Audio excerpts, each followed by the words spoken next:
Hi again, it's Jason from Fraser Valley Rose Farm. Well, today I'm going to talk about pillaring a rose. That's training a rose up a post or a pole or a support that's just straight up vertical. And this is the contraption I've put together to try to train my roses onto a pillar. Now there is some method to training the roses, but the first thing I'm going to talk to you about is how to put together this style of support for a pillar.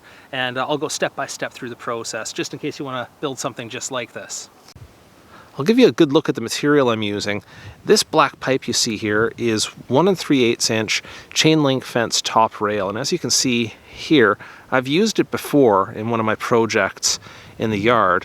This is my rose arbor that I put together a couple years ago to support the roses along the back of my rose garden, and it served the purpose really well. What I found is it's a nice adaptable material, very solid, very sturdy, holds up to the elements well, and it will even take a bend in it, or it will take flattening on the end so I can piece it together. So I found a really good material to work with.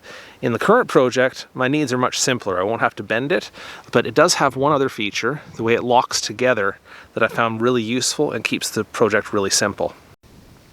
So the way they've manufactured these pipes for easy assembly as a top fence rail is that this one here is the full diameter, but this end here, they've made a narrower diameter. They've sort of pinched it in so that when you want to fit it together, you just slide it in like this, and it's easy to assemble like that. So I'm going to use that to my advantage for this project insofar as I'm having a two-piece assembly.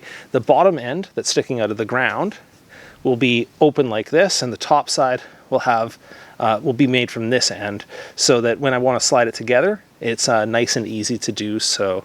Now, I'm not going to dig down 10 feet. That's the total length of these rails when they come to me from the store. So now I'm going to take this end here, and I'm going to grind it down by half. So I'm going to cut it in half with my grinder.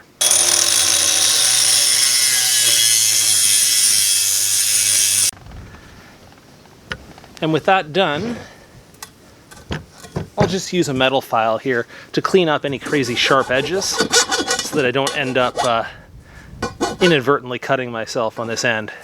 So here's one support already sunk into the ground. I have 6 in total to do for this project, so I'll show you in a second how I got this so firm. I've got it with some concrete on the bottom. I also have it buried in, and I leveled it in all the directions so that when I place that top portion of the post on, I'll have a nice support, a nice straight support to put my roses onto. Well, this being a gardening channel, I won't spend too much time telling you how to dig a hole, because I'm sure you're familiar with how to do that. But this particular hole, I'm digging down to a depth of about 2 feet. Okay, with the hole dug, time to pound it in a little bit. It is handy for this stage to have an extra pair of hands, somebody to hold it for you while you pound it on it. And you can see from the level there that I'm just trying to keep it level in all directions, so this is quite vertical by the time I'm finished. I'm pounding it down with a piece of wood and a mallet or a hammer, and that way I don't bend the post out of shape.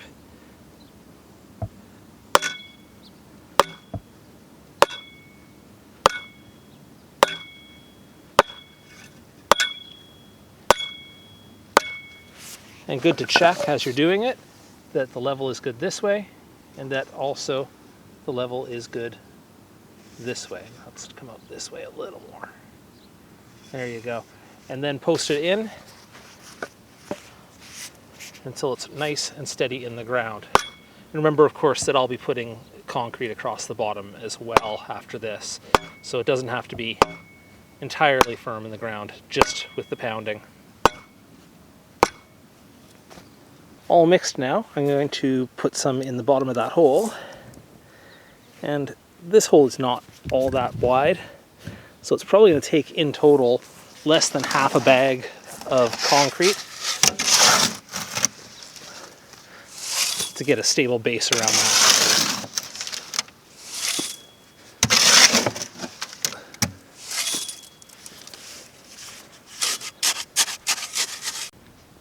And here at one of my other posts where the concrete has already dried, I've just backfilled with the soil, and I continue to tamp down and firm this in for additional support.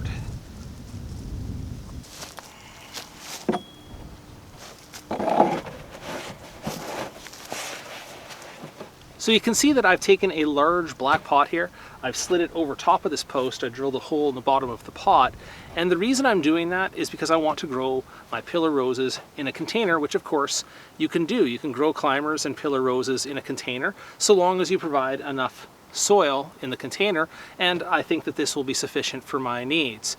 The reason I'm doing it doesn't have a lot to do with this project, just this area of my yard is over top of a septic field, so I'd rather have the shrubs and trees grown in containers rather than directly in the ground so that their adventuring little roots don't cause any damage to the septic system. On a side note though, it is kind of advantageous in this case because even though this is well supported underneath the ground, placing this in here and then filling it with soil is going to provide that rose with additional support, and I do need the additional support here. We get some severe winds coming out from the east in the winter and usually some from the south in summer, and so a tall rose on a big post is definitely going to catch that wind, so the more supported the better. I'd like to add some horizontal supports to my pillars. And so I've got this conduit here. This is electrical conduit, again, easily available in your hardware store. The only thing I've done to it is I've cut it down to about 20 inches in length, and that's just an eyeball measurement, what I thought would look good on my pillars. And the other thing I've done is in the middle here, I've just squished it down in the vise to make it a little bit easier to drill down. Now to attach that to the verticals, I'm going to drill a hole and I'm going to put it in with a self-tapping screw. So I've just chosen the drill bit that will make it fit the self-tapping screw that I've chosen, and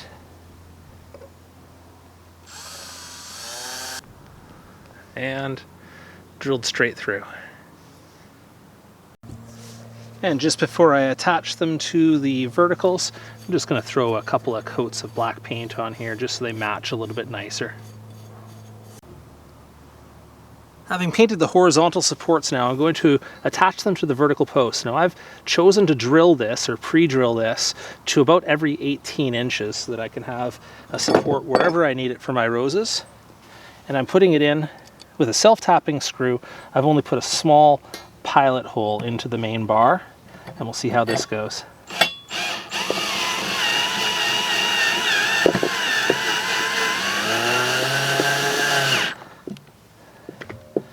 And that has it just about right. Now, full disclosure here, because we're attaching it just with a single pivot point there, this has some room to maneuver there, and I think that has the potential to not support the roses as well as it should. But what I will do with this, now that it's in place, is I'll probably just secure it with some zap straps across there, just to hold it exactly where I want it.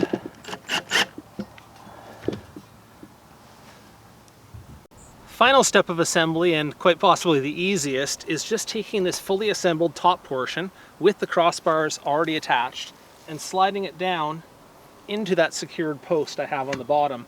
Very likely what I'll do after this is just take a couple self-tapping screws and zap them into that bottom peg just to keep it quite stably attached. All right, let me give you a look at it up and down. All right, that's where it slides in.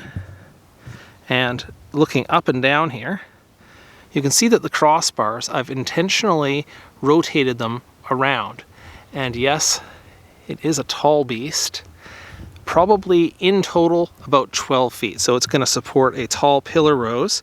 And the reason I've rotated the horizontal bars around it is so that as I wind my rose up and down, I can sort of twist it around this pole, sort of, oh, I'm going to call it barber pole style. And let me show you at least the first step of that. I have a rose that might be ready to begin training onto this trellis now.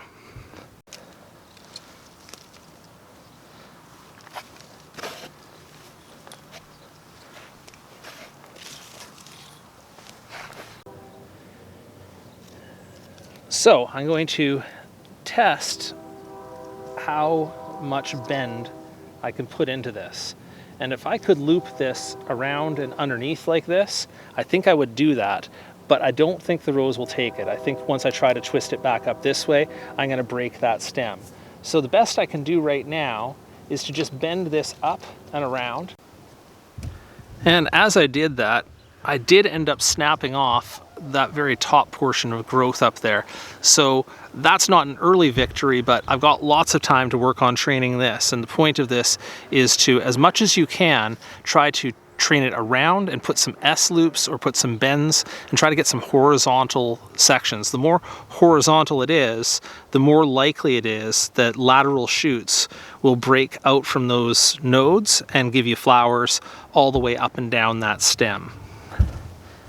Okay, well, I've got 5 more of these to build, so I'll get to work on that. That's it from me on how to build a pillar style support to show off your climbing roses. I'll be revisiting the topic a little bit when I have a little more rows to work with, so I can show you some training tips as well. Thanks for watching, and if you have any questions, please leave those below the video.